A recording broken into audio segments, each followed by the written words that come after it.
Hi, welcome to the Triskel lecture series for the Working Man's Guide to Mental Health. This is the fourth lecture in the series. I'm Landon Barrelman, and I'm going to be taking you through today's topic, behavior monitoring.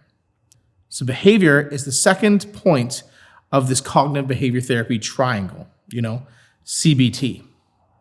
It's literally the behavior part of CBT. This section is all about watching your behaviors like a scientist. You're going to take a step back and observe your life and make objective notes. And then, like a scientist, you're going to start experimenting. You're going to put in better behaviors and see how they affect your mood, your health, and your stress levels. And we're going to remove all the stuff that's been hurting you, stuff that you don't even realize yet. All of this is about improving your quality of life, which directly improves your mental health. So where do we start? Step one is monitoring your behavior. So much of what we do becomes automatic. We're habitual creatures. We fall into routines and ruts. We go to the same bars, we order the same food, sit in the same chair.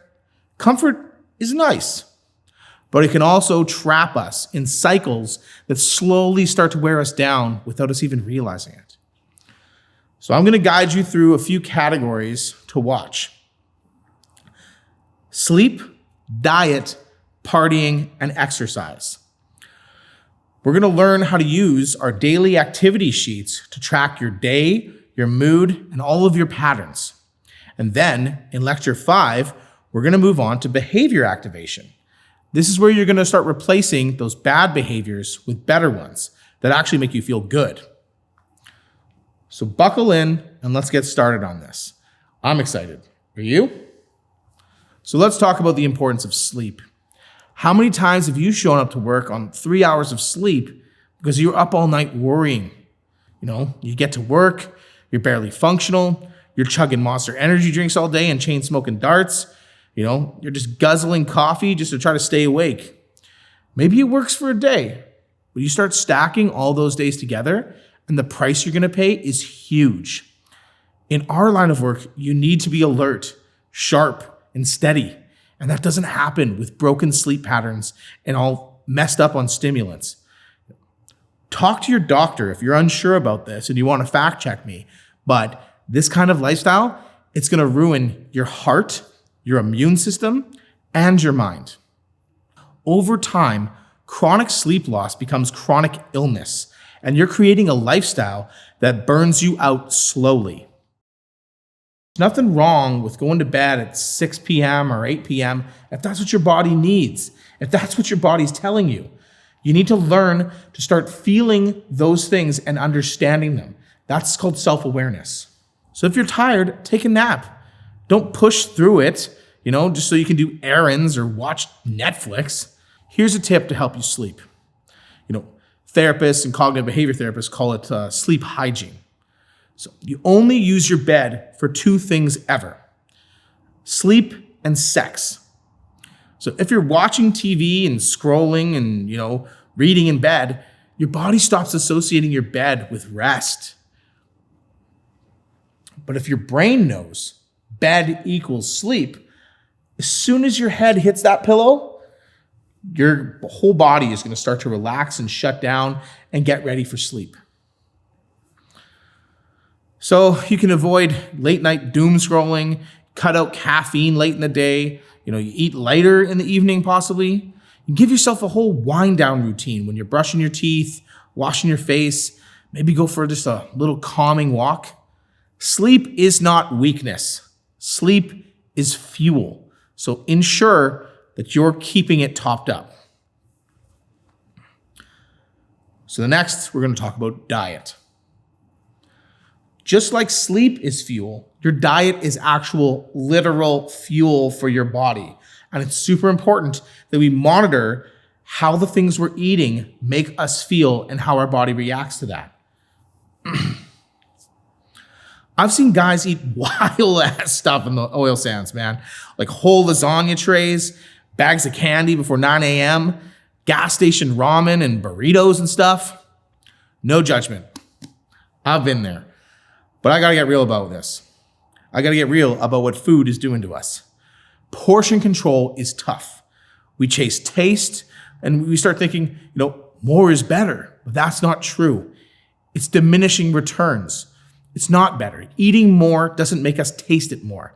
If we learn to savor taste, you don't need the whole bag of chips to enjoy it.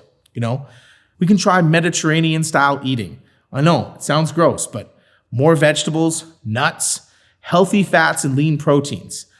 Talk to the guy who's all ripped, working out beside you all the time.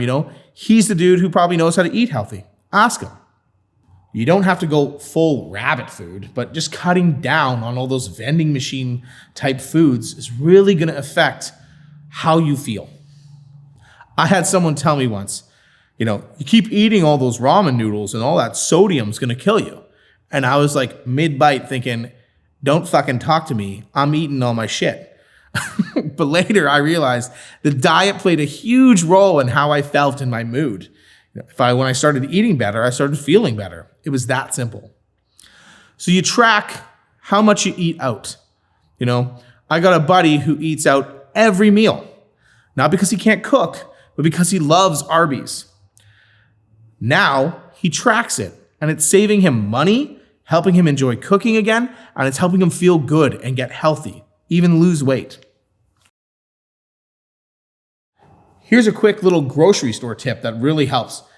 All you gotta do is just stick to the outer circle of a grocery store, right?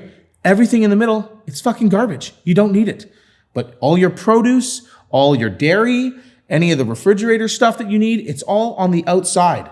You stick to that stuff and avoid all that processed shit in the middle, you'll do pretty good. So next, we're gonna talk about partying. I know a lot about this one. This one's big, especially in our line of work. A good friend of mine, Dale Jack, shout out to Dale Jack, gave me a rule. He said, I never drink when I'm sad, I never drink when I'm happy, and I never drink to celebrate. I thought, what the fuck? I've been drunk with you so many times. I do all those things. But Dale, he'd just come and have a couple drinks. He would never get drunk to do any of those things. But through behavior monitoring, I saw that pattern. And all my low days came after those big nights out. I'd rate a night as a 12, and then the next 3 days would all be like 1s and 2s and just despair and feeling sick and awful and just laying in bed rotting with hangovers. That's not a really good trade-off. So I started adjusting. 1 beer, 1 water. Non-alcoholic beers, mocktails. And yeah, they cost the same, but you're not paying in hangovers. One time, I even went a year without drinking, just to see what it was like. And what I realized was very powerful. It doesn't take any skill to drink. We glorify drinking like it's a sport, but some of the winners have been winning for 20 years, and it's absolutely destroyed their lives. You don't have to quit. I'm not getting on you about that, unless you do feel you need to quit. And then please, I encourage you to seek some help if it's out of your control. But, try monitoring what you're doing and see if it is a problem. See if you do need to get help further that. If it's the consequences have ruined your life in any kind of way, you might want to consider those kind of options. But watch for the pattern. You might be paying a bigger price than you think. Next, let's talk about pot. Weed. It's legal now. It's more accepted, but still, it alters your thoughts and behaviors. I'm no stranger to cannabis products and all those other things. I don't mind, going for nature walks and having a little bit of a good time. But I also notice it makes me sit around. Some guys use it for working out. That's great. But the key is monitor how it affects you. If you're coughing a lot or relying on it to feel okay and, using it every single day, maybe dial it back a little. See how it feels, You could try gummies or cut the dosage down. And let's be real. We don't really know the full effects yet. Cigarettes used to be healthy, right? They're prescribed to pregnant women for stress relief. Now, let's talk about another difficult thing. Hard drugs. If you're using them, this is serious. They can kill you. I'm not here to shame you or anything like that, but seriously, track it, log it, even if it's just a weekend thing. Why? Because when you look at the data, you might notice every time I use these things, Coke or whatever, my mood just tanks the next day. And that's a pattern. And once you see it, you can't unsee it. This could be what's making your life feel shitty. And you might think it's just so innocent and safe. Every time you go out with some friends or some buddies, a little bit of booze, a little bit of this, but that's what's happening. So next we got exercise. Sleep, exercise, diet, they all go hand in hand and they all interact with one another, but they're so, so important. And exercise doesn't have to mean flipping tires or bench pressing 350. It could just mean movement. If your normal is couch mode, walking around the block is a win. Movement is medicine. So find something you enjoy, whether it's biking, kayaking, dog walks, even electric bikes count. You're outside, you're moving, so that's a win. And I'll say this once, and this is totally biased, but yoga is a game changer. Seriously, it's good for your joints, it's good for your breathing, it's good for your heart. And as we're getting older, we know all those things start to fall apart. Yoga can seriously help. So I'm going to push it once. Seriously, consider yoga. It's literally just stretching and breathing. If you want to be the grandpa who lifts his grandkids up without wrecking his back, yoga's your answer. But whatever it is, your exercise, track it. Move your body. It'll change your life. Okay, so now we're diving into your daily activity sheets, your daily activity record. I've put a bunch and included them in the book, and I know it's kind of small, but this will get you started. If you do need something bigger, just go get an agenda or anything like that. In the book, I've even given you a filled out example. So you can see how I'm asking you to track how much sleep you got, when you woke up, your drive to work, what you ate, how your work shift felt, what you did after work, when you went to bed. And then most importantly, I cannot stress this enough, rate your day from 1 to 10. Why rate it? Because numbers are going to help you track your trends. You're going to notice all the days that you were at an 8, and then what happened to all of a sudden make you go to a 3. That's going to be a real good point in your data to go, hey, there's something happening here. So maybe it was your boss. Maybe it was a fight. Maybe you were on a freaking binge and this is the end of it. Now you're all hungover. But now you can see it clearly. Because what gets measured can get managed. You wouldn't run a job site without a plan, so don't run your life without one. Like I said, if you get used to this and you enjoy it as much as I did, eventually you're going to go out and try to find your own agendas or your own books to do this in. And I highly recommend that. A super good hack that worked for me, I found out I love lists. If I put a little list down with some check mark boxes beside it, consider it all done and it'll get done fast, quick. That's just my hack. But you're going to find out those things about yourself. That's what this is. All therapy is just discovering yourself. Cognitive behavior therapy is not excluded from that. So you're going to see your patterns. So, for instance, every Friday in the oil sands, I'd go to Boston Pizza thinking I was blowing off steam, but I wasn't. I was overdoing it. Huge beers, freaking doing shots with everybody. I wanted to be the last guy standing all the time. And it freaking nuked my weekends. Even though I was doing other good stuff, like eating better and hitting the gym, it didn't matter because every time Friday came around, I was absolutely fucking derailing myself. So this is where I learned to monitor my behaviors, and you can too.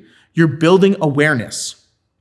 Because in Lecture 5, we're going to start plugging in and we're going to start behavior activation.